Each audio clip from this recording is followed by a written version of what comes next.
The kick's power comes from the torque generated by the rotation of the hips. It's the same principle that cracks a whip.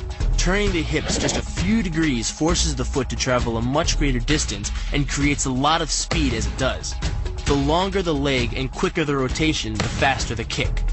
And unlike karate, Muay Thai fighters are also taught to strike with the hard bone of the shin.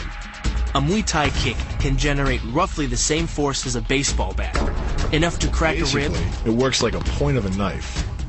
All the force is magnified by being concentrated in a small, hard area.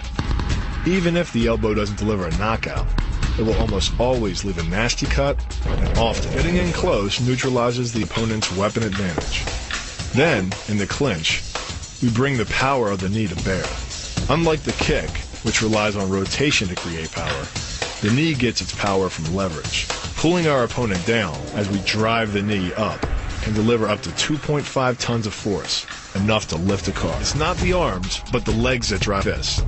Like a piston, the explosive power of the legs is capable of generating hundreds of pounds of force, all to a very vulnerable area, the soft underside of the opponent's jaw.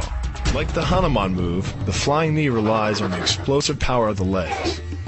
But rather than spread the power of our blow over two fists, it concentrates it into the spear point of the knee and combines it with the force of gravity. It's the equivalent of hitting our opponent in the chest with a sledgehammer. It works on a concept called the couple. Basically, it's two levers linked at a single fulcrum, the elbow lock. And it doubles the foot-pounds of torque you can generate when compared to a single-arm lock. There's more than enough force to flip an opponent to the mat or dislocate his elbow. By using the twisting motion of the torso to drive the strike, the business end of the hardwood fighting stick can quickly accelerate to more than 25 miles per hour.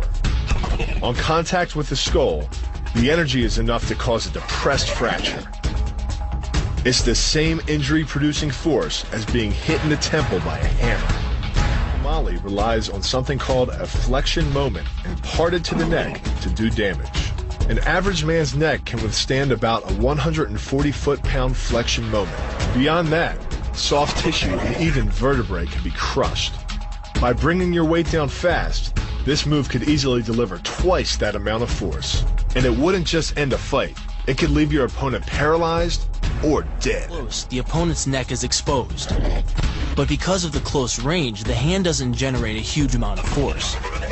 It's enough to stun, but probably not enough to cause severe injury. But replace the hand with a weapon, a stick or a knife, as you would in combat, and this could become a kill shot. The kick's power comes from the snap of the knee. The snap is created when the quadricep, the largest muscle in the body, contracts and pulls the tendon connecting to the foot over the knee. Using the knee as a pulley, the strength of the quad is enough to accelerate your foot to speeds close to 30 miles per hour. Because the area of impact is focused on a small part of the foot, it magnifies the force of the blow, making it capable of dropping 1,000 pounds of force on your head. It's like getting whacked in the head with a Louisville Slugger. It works by taking the opponent's blow at an angle, which deflects the energy of the blow away from the vulnerable torso. The harder you block, the further his blow will be deflected, and the more open he'll be to a counter-strike. Rotating your fist 180 degrees right before it strikes the intended target. The twisting snap of the arm maximizes the speed of the punch and magnifies the force of the blow by concentrating the impact on the first two knuckles of your hand. Done correctly, it can deliver as much energy as a bowling ball dropped from the top of a house, more than enough to cause soft tissue damage or break a rib. Because it swings through such a wide arc, the wrist is moving at speeds of up to 43 miles per hour.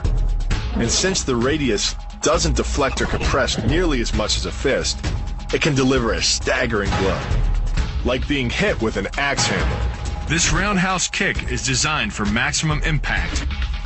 With the powerful muscles of the thigh yanking the tendon over the knee, the foot accelerates from 0 to 21 miles per hour in just 1/3 of a second. Combine that with the reinforced shoe, and this kick can drive the nose bone back up into the brain. It's aimed at the largest gland in the human body, the liver. A direct hit won't just bring an opponent down. It can rupture the gland, causing severe internal bleeding. But the liver is well protected by the rib cage, so the kick must be accurate to within half an inch. In this move, the forward propulsion of the hips, combined with the piston motion of the lower leg, can send well over 700 pounds of force directly through the rigid bone of the heel. This impact won't just knock an opponent down. The force is enough to permanently damage his kneecap, leading with the near arm. The first jab travels the shortest distance to the opponent, so what it lacks in force, it makes up for in speed. The second punch, utilizing both the twist of the shoulders and the forward momentum of the kick, can carry over 4 times as much impact. And just a few hundred pounds of force to the temple is enough to cause a knockout. This move uses the same principle as a throw in judo, off-balancing your opponent and then using his momentum to send him down. But it's much more aggressive. The sweep here is actually a strike to one of the most sensitive areas of the body, the Achilles tendon. The Achilles tendon. The throw works just like a crowbar, where your leg is the lever and your hip is the fulcrum. The trick is positioning your body in just the right place. If you're just an inch off the placement of your thigh and hip, the amount of energy needed to throw an opponent can more than double. But performed correctly, Uchimata requires almost no energy, yet it can deliver up to 5,000 pounds of force.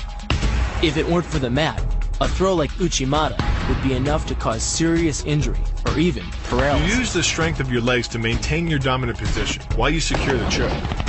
Just a few pounds of pressure on the collar of his gi is enough to reduce the blood flow to the brain to a trickle and end the match. Hold this move for 10 seconds and the fighter will black out.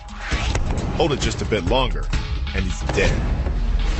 By bending the elbow across the fulcrum of your hips, you're subjecting the weak joint to the leverage of 2 strong forces: the pull of your thighs on his shoulder and your hands on his wrists. As little as 1,000 pounds of force can be enough to destroy the elbow. The leverage of the armbar can supply much more than that. The sacrifice throw is a simple lesson in conservation of energy. The stronger the opponent attacks, the further he gets thrown. It works like a catapult, where your opponent's momentum supplies the counterweight. The faster he's going, the further he's going to fly, and the harder he's going to land. That land with the side, ball, or top of the foot. The gastrizin uses the heel to deliver the blow. This alignment of the heel, ankle, lower leg complex channels some 2,000 pounds of force into the opponent. More than enough to break a baseball bat.